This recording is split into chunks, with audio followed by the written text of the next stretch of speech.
Hi viewers, welcome to my YouTube channel. आज की इस वीडियो के अंदर जिस टॉपिक को हम कवर करने वाले हैं उस टॉपिक का नाम है एस्टिमेशन ऑफ बिलीरुबिन। इस बिलीरुबिन को हम जिस मेथड से डिटेक्ट करते हैं उस मेथड का नाम है जेनरेसिक एंड ग्रुप मेथड। यानी हम लैब के अंदर क्या करते हैं, लैब के अंदर बिलीरुबिन को डिटेक्ट करते हैं और इस बिलीरुबिन को डिटेक्ट करने के लिए जिस मेथड का हम इस्तेमाल करते हैं उस मेथड को बोलते हैं जेनरेसिक एंड ग्रुप मेथड। तो आइए जानते हैं कि इस वीडियो के अंदर हम किन किन चीज़ों को कवर करने वाले हैं। इस वीडियो के अंदर हम कवर करने वाले हैं इंट्रोडक्शन, यानी बिलीरुबिन होता क्या है, सबसे पहले उस चीज़ को समझेंगे। और बिलीरुबिन को डिटेक्ट करने के लिए या उसको एस्टिमेट करने के लिए, एनालाइज करने के लिए हमें किन किन चीज़ों की ज़रूरत पड़ती है उस चीज़ को हम डिस्कस करेंगे। और उसके साथ साथ प्रिंसिपल क्या होता है, यानी किस प्रिंसिपल के ऊपर ये काम करता है। ये जो हम टेस्ट करने जा रहे हैं इसका प्रिंसिपल क्या होता है, किस प्रिंसिपल बेस्ड पे ये किया जाता है और करने का तरीका क्या होता है, प्रोसीजर क्या होता है, उस चीज़ को भी हम एक्सप्लेन करेंगे। और फाइनली हम क्या करेंगे, क्लिनिकल सिग्निफिकेंस के ऊपर बात करेंगे। यानी जो बिलीरुबिन से जुड़ी हुई जो बीमारियाँ हैं वो बीमारियाँ कौन कौन सी होती हैं, उन सारी चीज़ों को हम इस वीडियो के अंदर कवर करेंगे।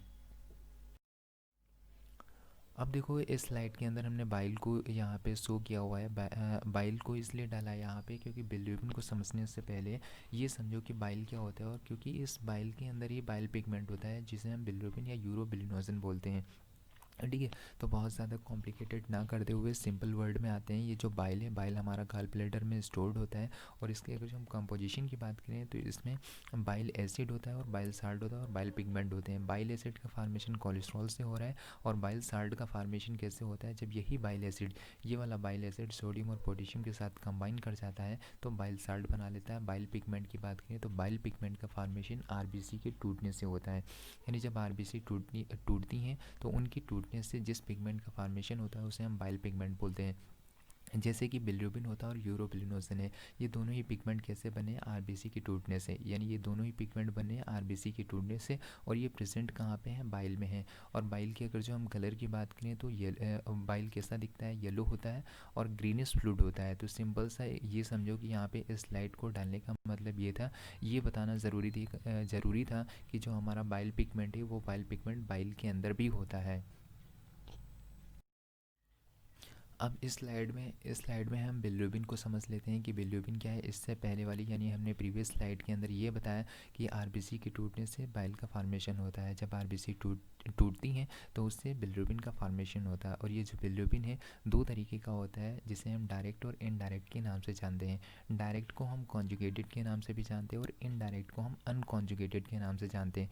तो इनको कॉन्जुगेटेड और अनकॉन्जुगेटेड क्यों कहा गया, क्योंकि ये जो कॉन्जुगेटेड वाला बिलीरुबिन है ये वाटर सॉल्युबल होता है। वाटर सॉल्युबल होने की वजह से इसको कॉन्जुगेटेड कहा गया। और जो वाटर इनसॉल्युबल होता है उसको हम अनकॉन्जुगेटेड बोलते हैं। और इनको डायरेक्ट और इनडायरेक्ट क्यों कहा गया, इस चीज़ को हम एक्सप्लेन करेंगे आने वाली स्लाइड के अंदर ही। और ये जो इसका जो कॉन्जुगेशन है, कॉन्जुगेशन कहाँ पे होता है, लिवर में होता है। ये हमें जो कॉन्जुगेटेड बिलीरुबिन देखने को मिलती है तो ये जो कॉन्जुगेशन वाली प्रोसेस है ये कहाँ पे हो रही होती है, ये लीवर के अंदर हो रही होती है। इन intestine bilirubin undergo bacterial action and converted into, यानी जब यही बिलीरुबिन हमारा गॉल ब्लैडर से होते हुए इंटेस्टाइन में जाता है तो वहाँ पे बैक्टीरियल एक्शन की वजह से ये कन्वर्ट हो जाता है यूरोबिलिनोजन में और बिलिनोजन में। और ये जो यूरोबिलिनोजन है इसको सीक्रेट आउट कर दिया जाता है यूरिन से, और फीकस से स्टेरोबिलिनोजन को बाहर निकाल दिया जाता है। यानी जो बिलीरुबिन है, सिंपल से ये समझो कि बिलीरुबिन का फार्मेशन आरबीसी के टूटने से हो रहा है। दो तरीके का होता है, डायरेक्ट और इनडायरेक्ट। कॉन्जुगेशन जो है वो लीवर में हो रहा है, कैसे हो रहा है आने वाली स्लाइड के अंदर हम एक्सप्लेन करने वाले हैं। और यही जब बिलीरुबिन हमारे इंटेस्टाइन में पहुंचता है तो वहाँ बैक्टीरियल एक्शन की प्रेजेंस में ये यूरोबिलिनोजन और स्टेरोबिलिनोजन में कन्वर्ट हो जाता है। यूरोबिलिनोजन को यूरिन से बाहर निकाल दिया जाता है और स्टेरोबिलिनोजन को फीकस से बाहर निकाल दिया जाता है, जिससे कि हमारी बॉडी में जो बिलीरुबिन का लेवल है वो क्या होता रहता है, मेंटेन रहता है। यानी एक्सक्रीट होता रहता है और रिटेन होता रहता है। यानी कितनी ज़रूरत है, यानी इसका नॉर्मल लेवल हमारे ब्लड के अंदर कितना होना चाहिए, वो सारी चीज़ें कौन मेंटेन कर रहा है, हमारी बॉडी मेंटेन कर रही है। उसको सीक्रेट भी एक्सक्रीट भी कर रही है और रिटेन भी कर रही है।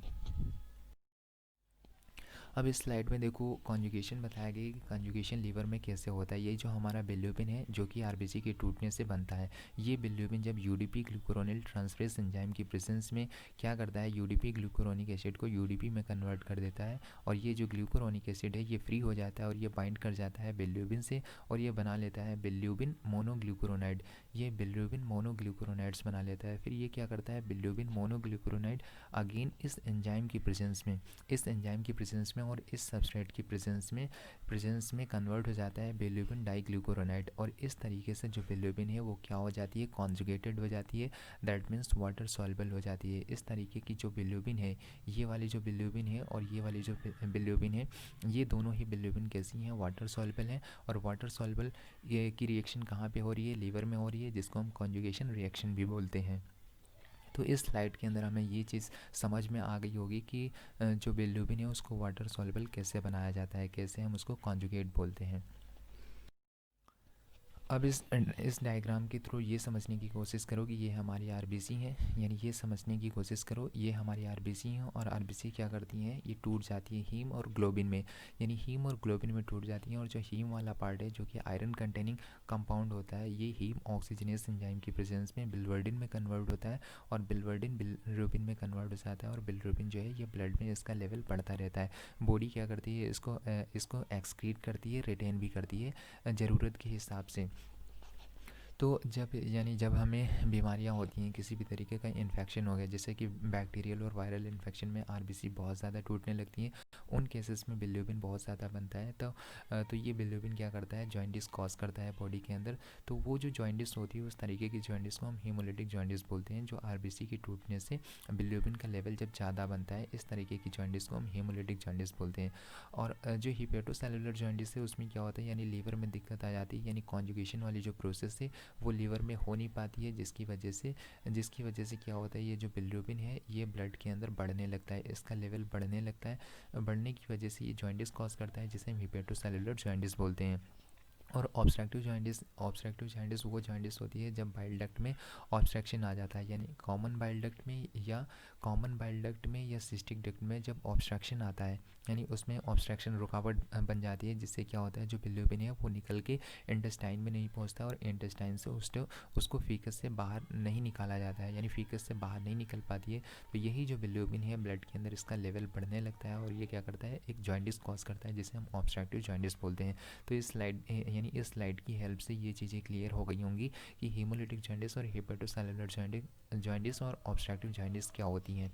यानी आरबीसी के टूटने से जो जॉइंटिस होती है उसे हम हीमोलिटिक जॉइंटिस बोलते हैं, लीवर में दिक्कत आती है उसकी वजह से जो जॉइंटिस होती है उसे हम हिपेटोसेलुलर जॉइंटिस बोलते हैं। और इंटेस्टाइन में, यानी इंटेस्टाइन नहीं कह सकते हो, ये जो यानी बाइल डक्ट है या कॉमन सिस्टिक डक्ट है, यानी कॉमन सिस्टिक डक्ट या सिस्टिक डक्ट में जब किसी भी तरीके का ऑब्स्ट्रक्शन होता है उसकी वजह से जो जॉइंटिस होती है उसे हम ऑब्स्ट्रक्टिव जॉइंटिस बोलते हैं।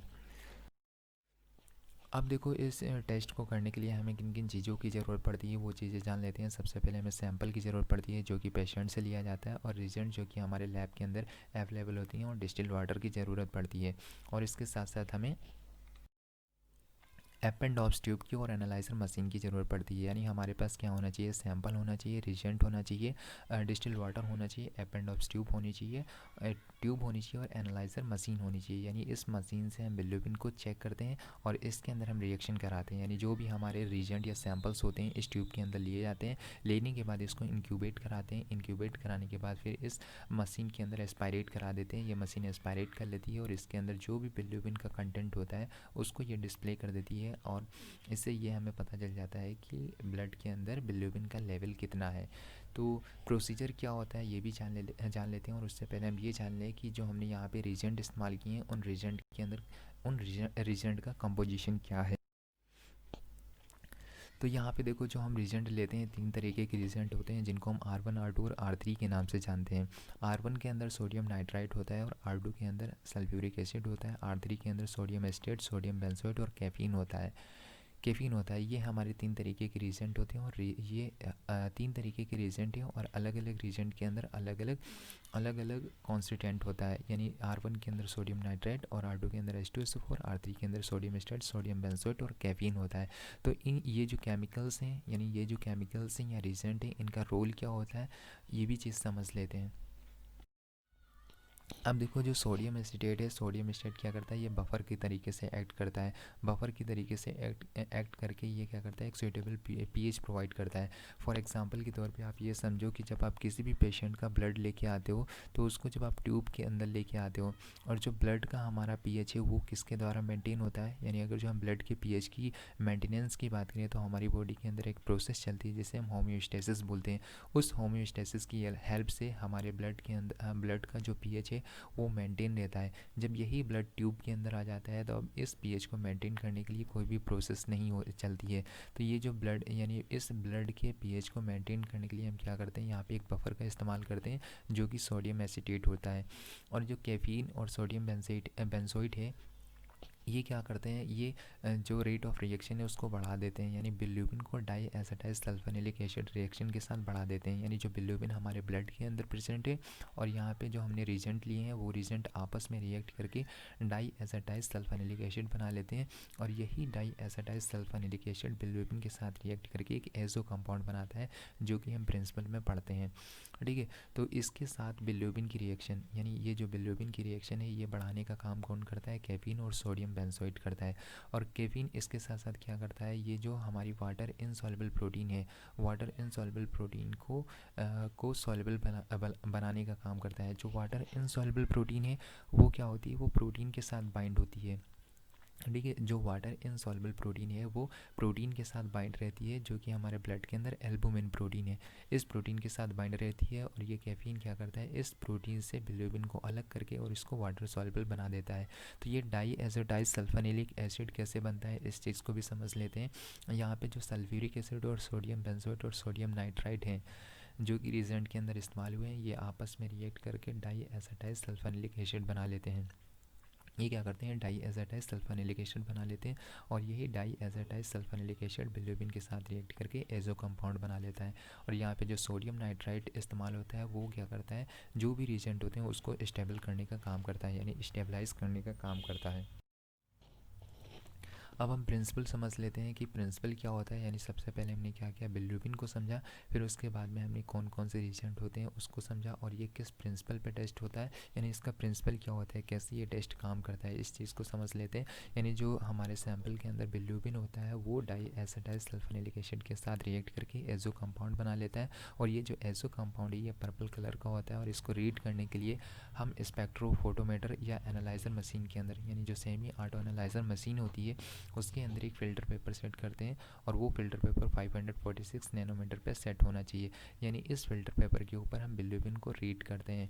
Total bilirubin reaction accelerated by the caffeine reagent, यानी जो हमारी देखो, इस चीज़ को समझने के लिए आप ये समझो कि इस टेस्ट को करने के लिए हम क्या करते हैं, 2 ट्यूब बनाते हैं। एक टोटल, यानी एक जो ट्यूब होती है उसको हम टोटल लिखते हैं, जो दूसरी ट्यूब है उसके ऊपर हम डायरेक्ट मेंशन करते हैं। यानी 2 तरीके की ट्यूब बनाते हैं, एक टोटल के लिए बनाते हैं और एक डायरेक्ट के लिए बनाते हैं।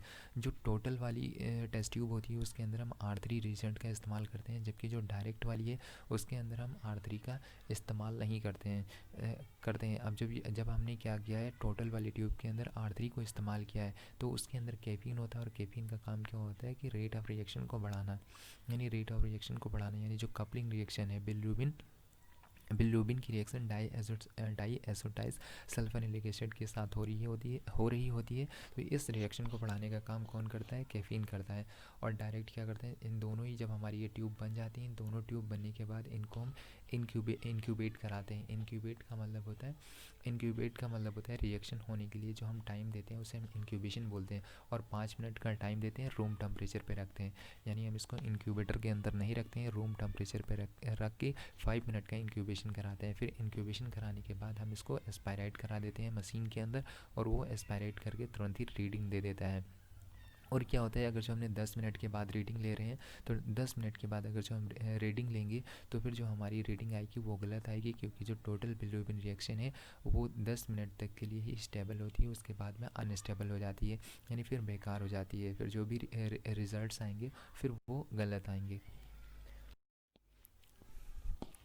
अब देखो, इस फ्लो चार्ट की हेल्प से समझने की आप ये कोशिश करो कि जो बिलीरुबिन है सीरम के अंदर, बिलीरुबिन रीजेंट के साथ रिएक्ट करता है और 30 सेकेंड के अंदर ही अंदर अगर जो पर्पल कलर आ जाता है तो इसका मतलब ये हो गया कि जो भी बिलीरुबिन प्रेजेंट है, जो भी सीरम के अंदर बिलीरुबिन प्रेजेंट है वो कॉन्जुगेटेड वाला है, डायरेक्ट है और मोनोफेजिक है। डायरेक्ट और मोनोफेजिक का मतलब क्या होता है, इस चीज़ को समझने के लिए हम ये वाला पोर्शन समझ लेते हैं।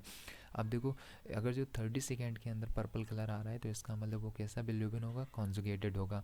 और यही अगर जो रिएक्शन 30 मिनट के बाद, यानी 30 मिनट के बाद क्या पर्पल कलर दे रहा है तो इसका मतलब उस यानी उस सैम्पल के अंदर जो बिलीरुबिन है वो अनकॉन्जुगेटेड है। अनकॉन्जुगेटेड का मतलब वाटर इनसॉल्युबल है, ठीक है, वाटर इनसॉल्युबल है। तो हम क्या करते हैं, ये जो टाइम है 30 मिनट का टाइम काफ़ी टाइम होता है, तो इस टाइम को रिड्यूस करने के लिए हम क्या करते हैं, इसमें मेथनॉल को ऐड कर देते हैं, जिसकी वजह से जो रिएक्शन है वो जल्दी से हो जाए, कम टाइम में जल्दी से हो जाए। तो हम क्या करते हैं, इस वाली रिएक्शन में, यानी इस तरीके की रिएक्शन में जिसके अंदर अनकॉन्जुगेटेड बिलीरुबिन होता है उसके अंदर हम मेथनॉल को ऐड कर देते हैं। जैसे ही हम मेथनॉल ऐड करते हैं तो ये जल्दी से कलर आ जाता है, यानी पर्पल कलर आ जाता है।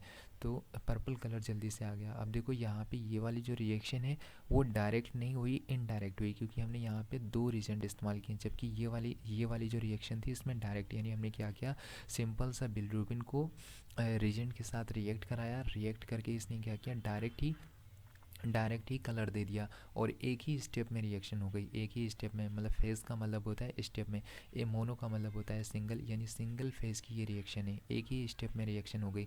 जबकि यहाँ पे क्या है, हमको मेथनॉल को ऐड करना पड़ा, इसने डायरेक्ट रिएक्शन शो नहीं की, इनडायरेक्ट रिएक्शन शो की, क्योंकि हमने यहाँ पे मेथनॉल को ऐड किया।